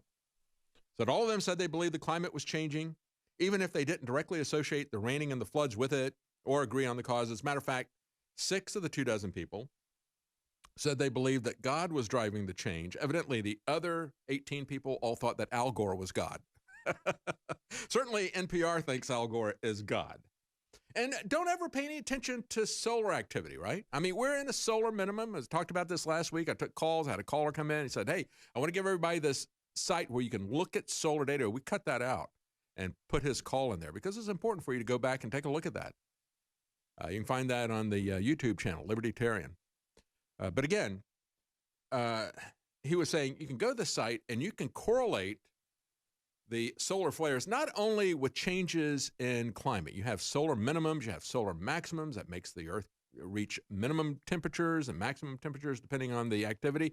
But he also pointed out we can go back there and we can look at the solar flares and we can predict storms. And so if you got a solar flare, pretty soon you're going to have a storm. And sure enough, you do have a storm. He said we've even believe that we can correlate it to earthquakes. But you can certainly correlate it to the temperature. Do you think that the sun has a greater effect on the climate than your tailpipe? Well, you might be a climate denier if you think something like that, right? And yet, it's not just Mark Morano or me or people like us who don't believe this because they're false predictions. Take a look at the studies. Even though these people on the spot, well, we got a flood here. I've never seen a flood here. Al Gore's got to be right. New study on floods finds approximately the number expected due to chance alone. There is no global warming signal. Another article referenced by Mark Morano on this. The Journal of Hydrology finds no increase in floods, and compelling evidence for increased flooding at the global scale is lacking.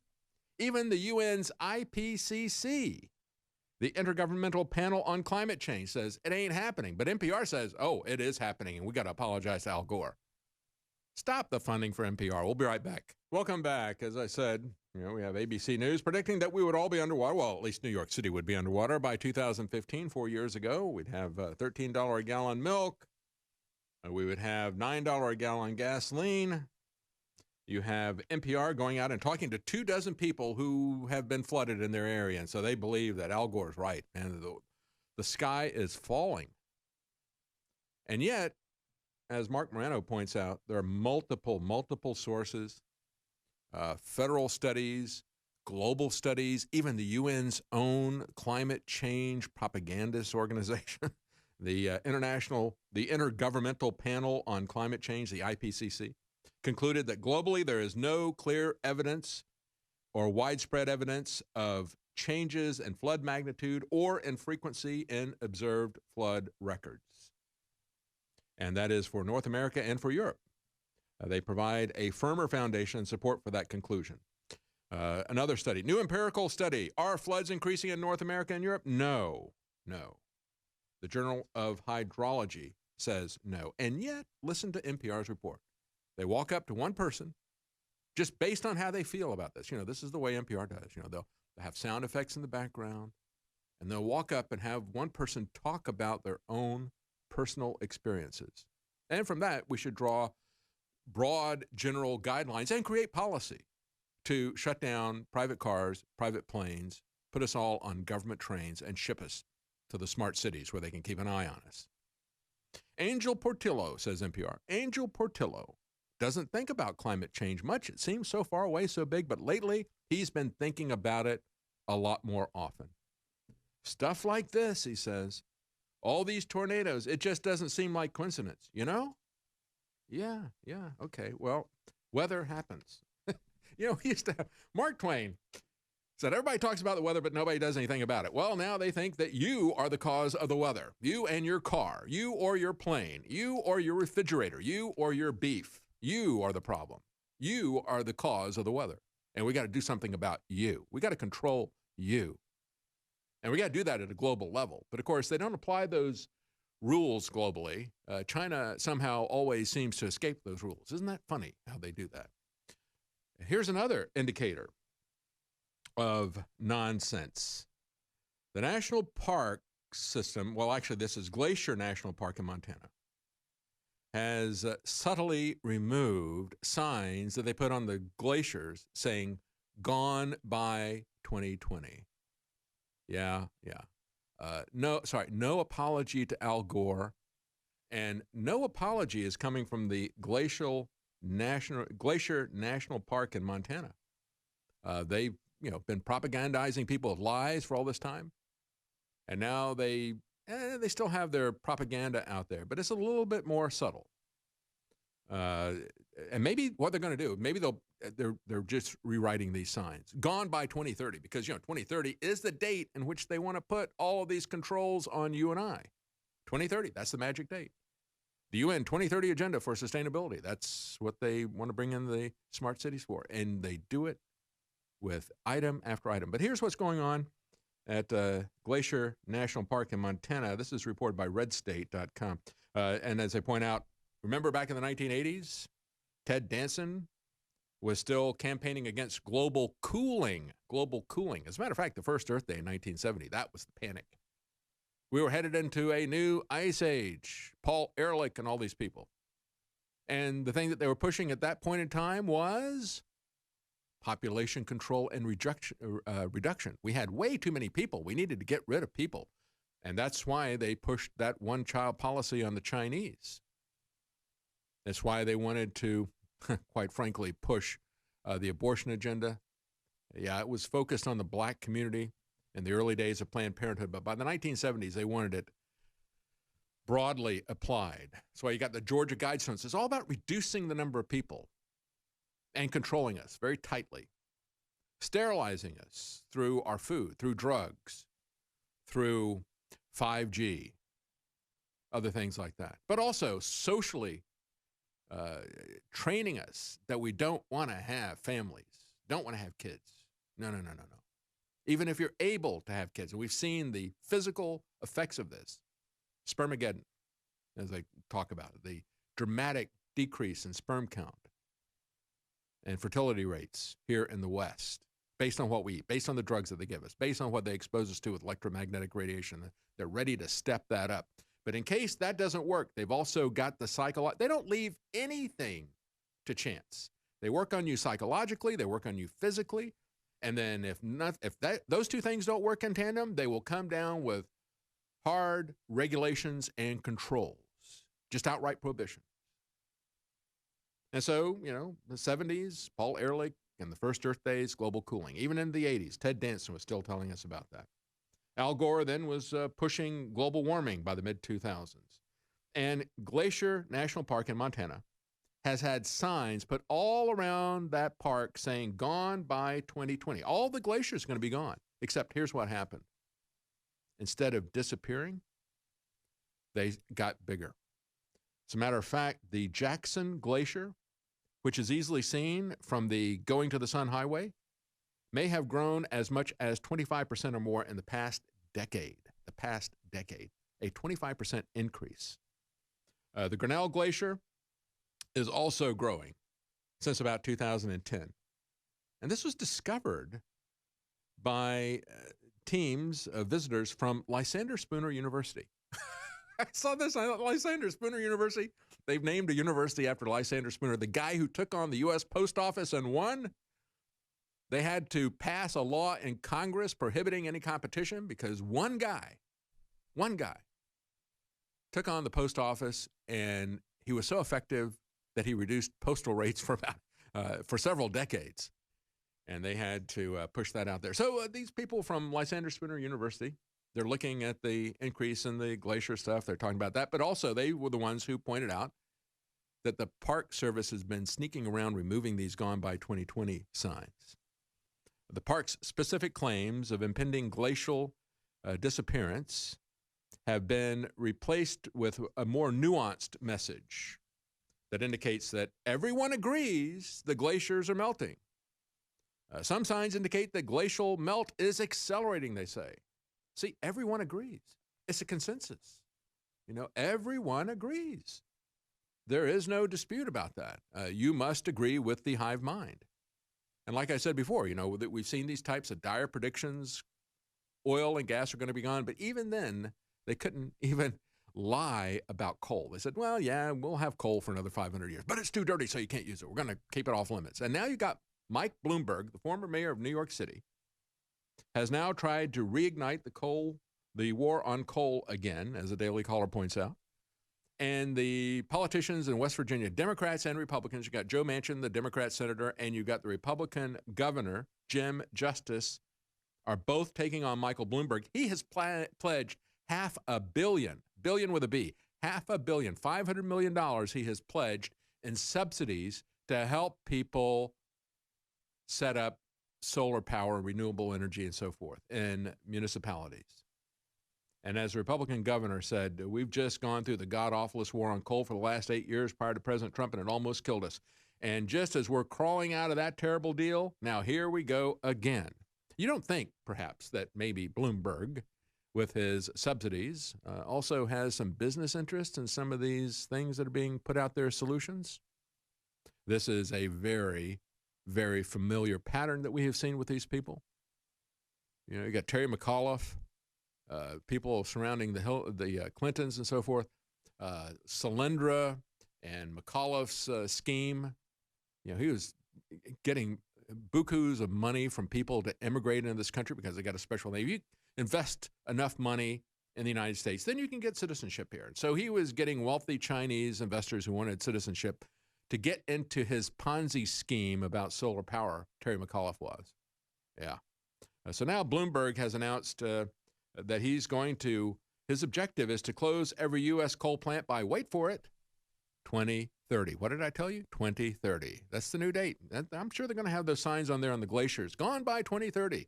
Well, you can put that sign on your car, too. We'll be right back. Welcome back. One more thing I want to say about Bloomberg, and that is recent data from the EIA shows that wind and solar are only producing 3% of U.S. energy, even after we poured $50 billion in subsidies. So you got Mike Bloomberg out there. He's going to take down the coal industry, where even by the most radically alarmist predictions of the mainstream media back in 1979, well, we're going to be out of oil and natural gas in 7 years, but hey, we got 500 years of coal, but we can't use it because it's too dirty. And so now, even though we've found clean ways to burn coal, we found clean ways to have internal combustion engines, no, they're just going to outright ban it or subsidize this other stuff. And so you got Michael Bloomberg coming out with his war on coal. He wants to get rid of all coal power plants. Because why? Because the United States has got a large source of that. We can be energy independent on that. So we can't have that. Got to take that away. He wants to kill that by 2030, and he is donating $500 million, $500 million in subsidies. Well, guess what, Bloomberg? $50 billion in government subsidies have only produced 3% of U.S. energy. So, yeah, I don't think that's going to work. Nevertheless, you've got people like Mitt Romney out there looking at carbon tax legislation.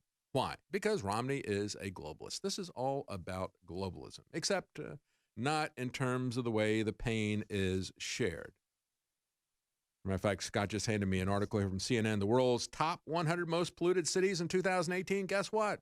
None of them are in the United States.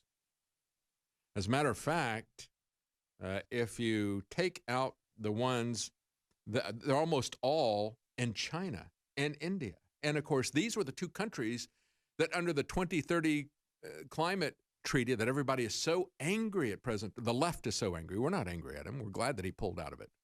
Rex Tillerson was angry at him. It's one of the reasons why I said even as it was being rumored that President Trump was going to appoint Rex Tillerson, it's like, no, what are you doing? He's totally opposed to your agenda. Besides that, he pushed a pedophile agenda at the Boy Scouts. Why is he even being considered? And of course, he fought President Trump on that for a long time. It took 6 months for President Trump to get out of that. He had people like Rex Tillerson saying, no, we need to do it, or it's not binding what Obama and Kerry did. You know, they just self-ratified this treaty. So it's not binding. You don't have to do anything. Just let it go. And yet that agreement, even though it started reducing our energy use right away, did absolutely nothing to reduce the energy usage of China and India. And out of these top 100, there are less than 10 that are not in China or India. And of those, a lot of those are in Pakistan or Bangladesh, right outside of India. So they're all in that general area. They were going to be allowed to continue to build without any restrictions, continue to build the dirtiest power plants you can imagine in unlimited quantity for another couple of decades, while we were not only capped, but reduced, and we had to pay for our sins. And who are we going to pay? Well, we're going to pay people like Al Gore, people like Mitt Romney, the globalists who are pushing this fake alarmism on us. And so now, you know, he is the guy in the GOP who is doing this by degrees, if you will. That's a great way to put it. Climate change regulation by degrees. Tiny little steps. See, Mitt Romney and people like the Democrat leadership want us to go there by baby steps. They don't want to tell you where this is ultimately going. And they don't want to tell you who you're going to be paying your carbon taxes to. You're going to be paying them to people like Al Gore. You know, he's already set up a corporation to launder that money for you. Essentially, he's going to launder the environment for you. It's a really money laundering scam. Romney, and again, this is reported by Mark Moreno. He told E&E News that he's considering a proposal which would put a $15 per metric ton fee on carbon emissions. Romney said, taxes have never been my intent. Oh, of course not, Mitt. But we'll see what he has to say, said Romney. I would very much like to see us reduce our carbon emissions globally, and we'll see if this might help. And so he's co-sponsoring that with Delaware Democrat Chris Coons. Yes, we can always depend on Mitt Romney to do things in the interest of the globalist. And yet, when we look at migration, when we look at the horrific condition at the border, and it is horrific, I'm not going to try to put any kind of a happy news spin on this. There is no way that anybody can legitimately excuse President Trump's bungling of the border. We are borderless right now in a way that we've never been before. And quite frankly, it's looking like President Trump is clueless about how to approach this. Even though he's had a judge say, no, the Democrats can't stop you from declaring an emergency. Well, fine. He's got his go ahead, do something. And he's not. Instead, Trump says Mexico is doing more on illegal immigration than the Democrats. He said, now with our new deal, Mexico is doing more for the U.S. on illegal immigration than the Democrats. In fact, he said the Democrats are doing nothing. They want open borders, which means illegal immigration, drugs, and crime. Well, President Trump, you talked about putting taxes on Mexico, and then they came back and they said, don't put taxes on us. We will help you to enforce the border. And you declared that as a victory. Are they really doing anything? Of course not. Mexico, here's the reality. Mexico is doing nothing. Trump is doing nothing. And the Democrats are doing something. They are positively pulling people in with every incentive that they can think of to violate it. So that's the real scenario. It's not like Trump and Mexico are doing something and the Democrats are doing nothing. No, the Democrats are the only ones who are acting. And they're acting to flood the borders. And here's an example of that. Mexico refuses to name international figures that are bankrolling the migrant caravan. So yeah, they're working with us, right? I'm sure that Mexico is going to shut down all of those drug cartels that essentially run their country. I'm sure they're going to expose all these people, except they're not, right? They won't even tell us who this is. After freezing the bank accounts of 26 individuals and entities amid a probe into human trafficking, Mexico has refused to name the account owners, some of which appear to have originated in the U.S., in the U.K., in African nations, and in Central America. Which is why, by the way, we've got people are looking at this and saying, wait a minute, we got migrants coming in from the Congo? We got migrants coming in all the way from Africa? How did they get here? I mean, it was one thing when you had the mass migration through sub-Saharan Africa up into Libya, and then George Soros would put them on boats and take them the rest of the way across into Italy and other points of Europe. But it's like, what's going on with people from the Congo where they're having an Ebola epidemic?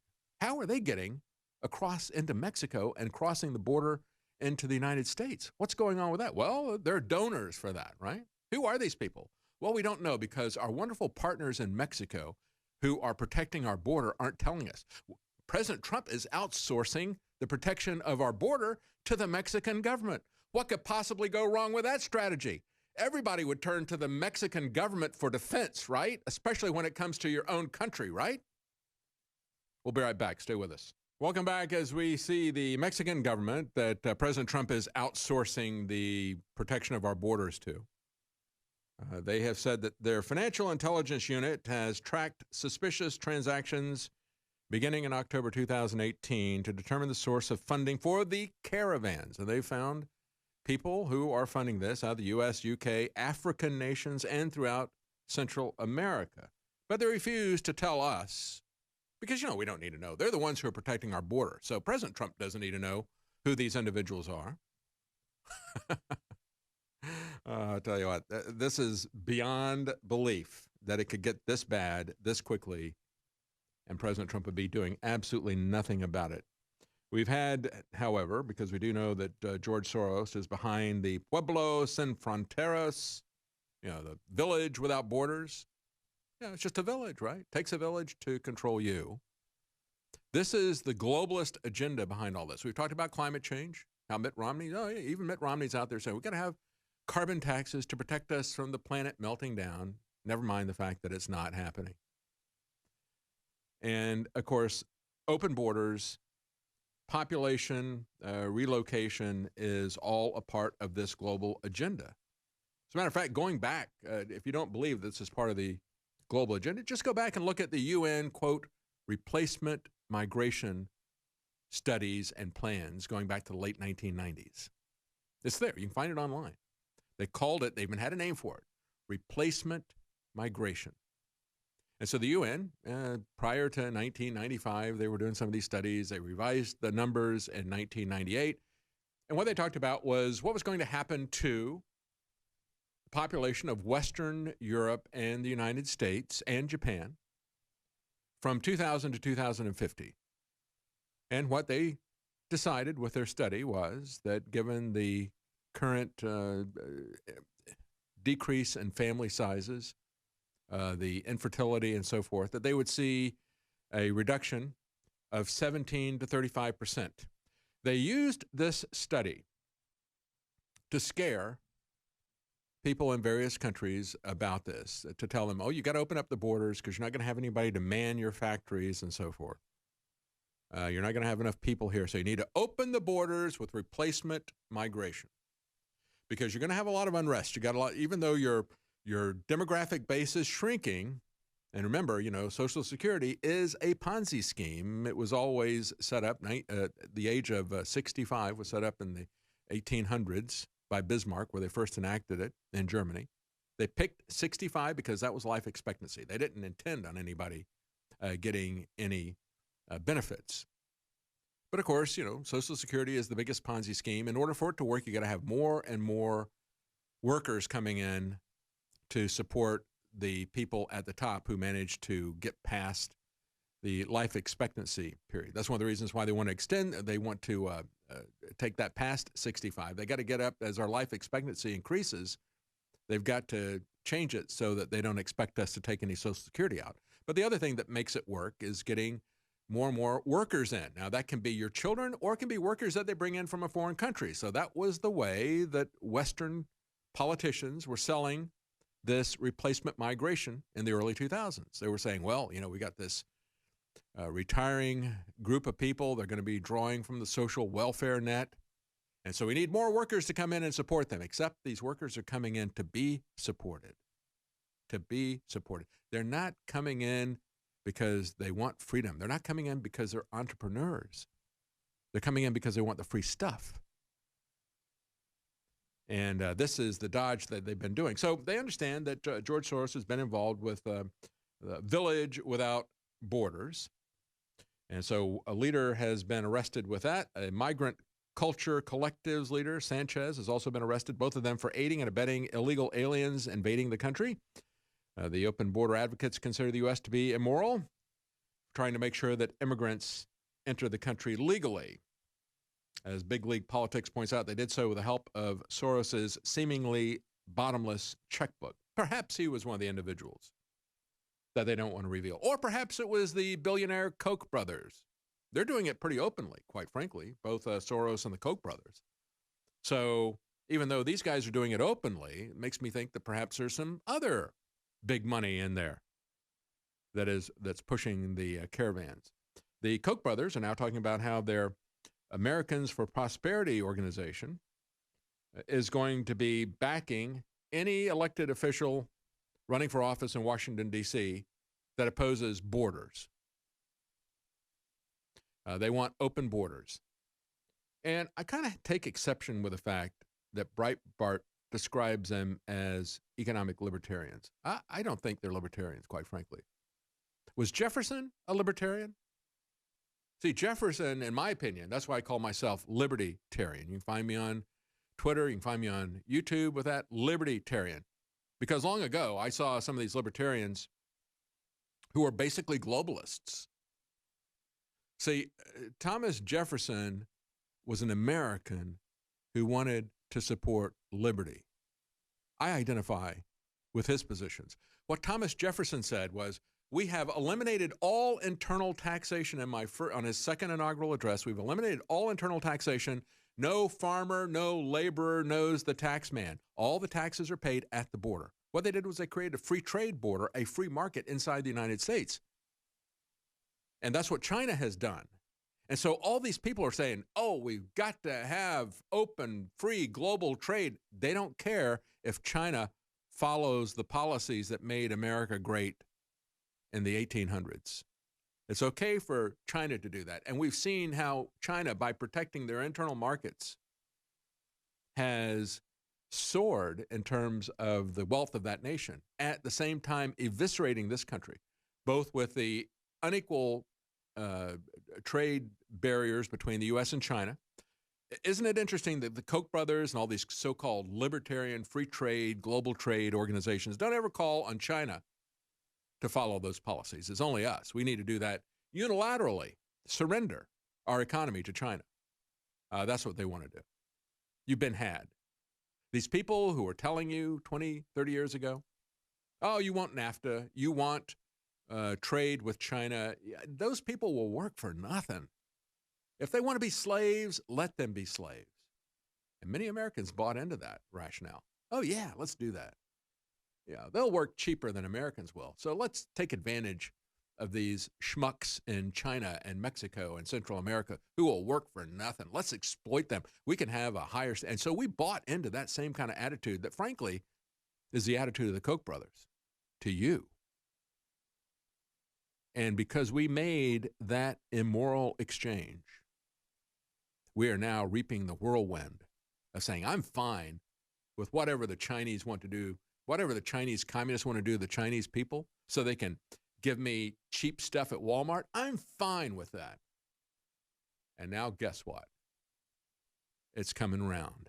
It's coming around. And so when I look at all this stuff, yeah, when they talk about free trade, they're not talking about free trade. They're talking about unequal trade. They're talking about trade suckerism, that giant sucking sound. And so they're going to support Biden. They're going to support anybody who will give them an agenda that makes them wealthy. And again, the way the United States was set up until 1913, when we reversed everything for the bankers. That's when the bankers got control around that time of this country.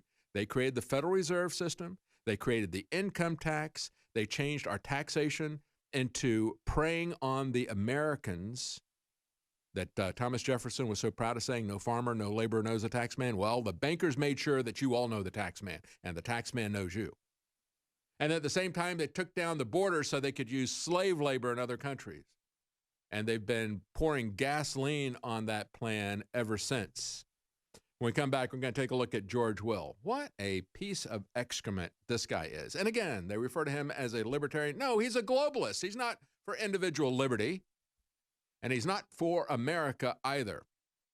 We'll have what George Will had to say when we come back. Stay with us. Welcome back. We're going to take a look at George Will and what he has to say and what the corporations have to say about why we must have, not only this, we've got to have open borders because we don't have enough people to man the machines at their factories. And yet at the same time, these same top executives of 180 companies say, abortion must be is necessary to be successful.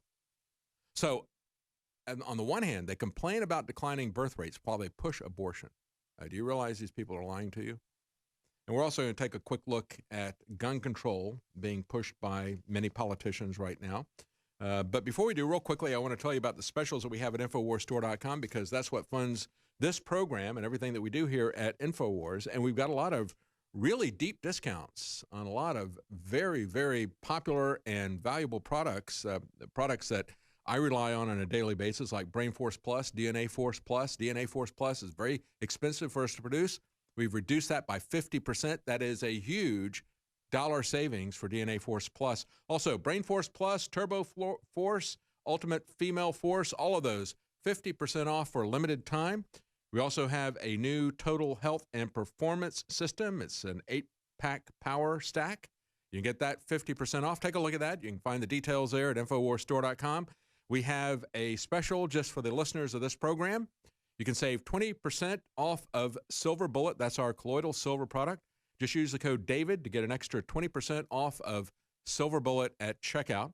And finally, don't forget to subscribe to our YouTube and Twitter accounts. Libertarian is where you'll find that. Of course, you can see the show live streaming both of those places on YouTube. You can join in and comment as it's being live streamed, but we also have the archives up on a daily basis. Don't forget also to support the advertisers at the radio stations that carry this program and other InfoWars programs on radio and television. We've got a lot of those sponsors as well, and make sure they know why you are supporting them, that you want to see this continue. So go to InfoWarsStore.com. That's where we get our revenue to support this. You're our only sponsors, folks, and we've got some great specials to help you sponsor us.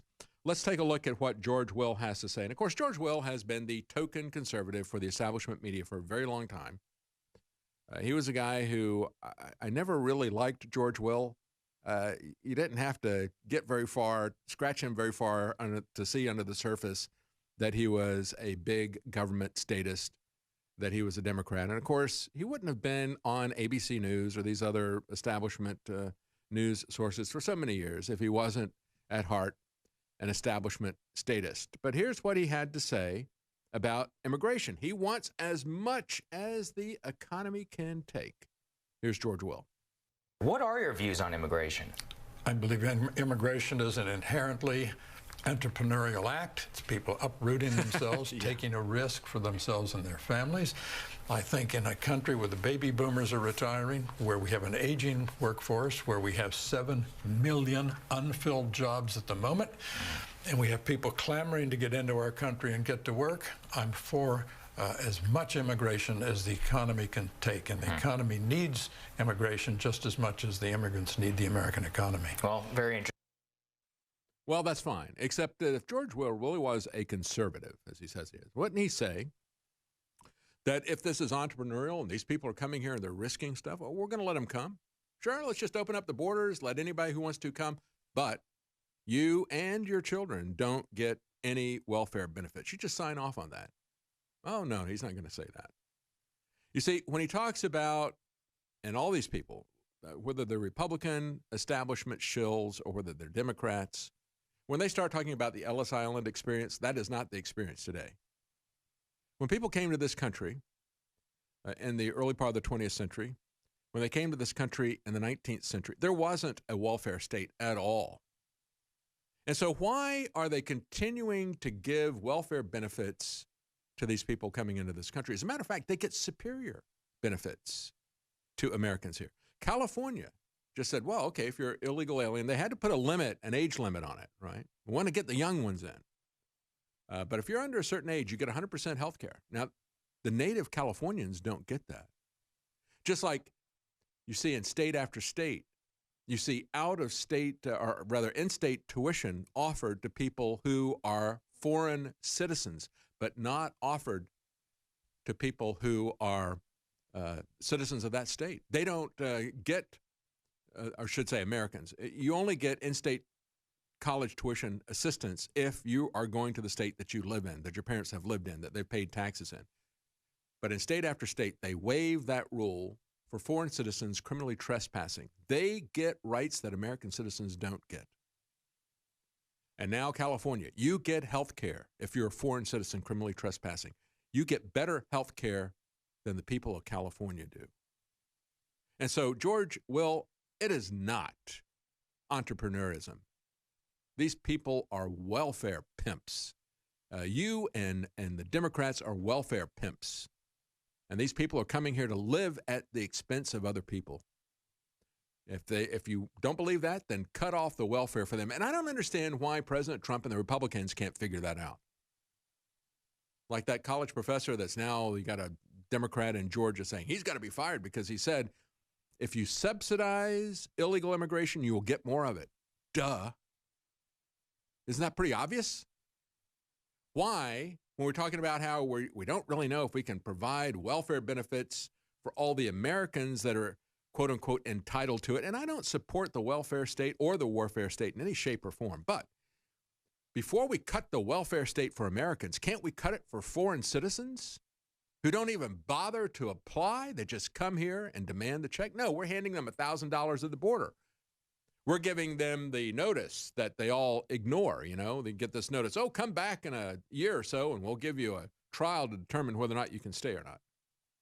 Well, those people are flight risks, and now, literally, they can use that form by the TSA. The TSA ignores its own rules, lets those people use that, return to court order. They'll let them use that for ID and let them fly. So when it comes to college education, foreign citizens get preference over Americans. When it comes to flying, foreign citizens criminally trespassing get preference to Americans. When it comes to welfare in California and other places, foreign citizens get preference to Americans. This is not about entrepreneurism. This truly is about people replacement. And George Will gets to that. He goes, oh, we need more people. We don't have enough people to man the factories. And again, it goes back to that whole scare that was put out there by the UN. That's what the globalists have been selling. He's not a libertarian. He is a globalist. He is a statist. He is anti-American. You Americans, you're not going to work. You don't work, you Americans. Say people like George Will. No, we got to have these people from abroad. And, we just don't. We got an analysis from Axios this week, reports Breitbart.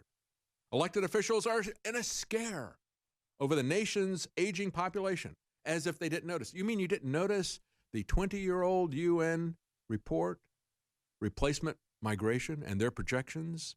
That's been the basis of your public policy. Now you've somehow just rediscovered it, and now you're telling everybody to pay attention to it. We got Wall Street executives. We got open border lobbyists. They've all gone back to this and say, we need to have more immigration. We don't have enough people here. And then the same corporations, the top executives of more than 180 companies, have signed a letter that says that abortion is essential in order for people to be successful in their business. Do you understand they're lying to you? It's so transparent. Again, it's this whole doublethink. We don't have enough people. But we need more abortion. We've got to have more abortions. And we got to have more people coming in from other foreign countries because, they're going to support you. No, you're going to support them.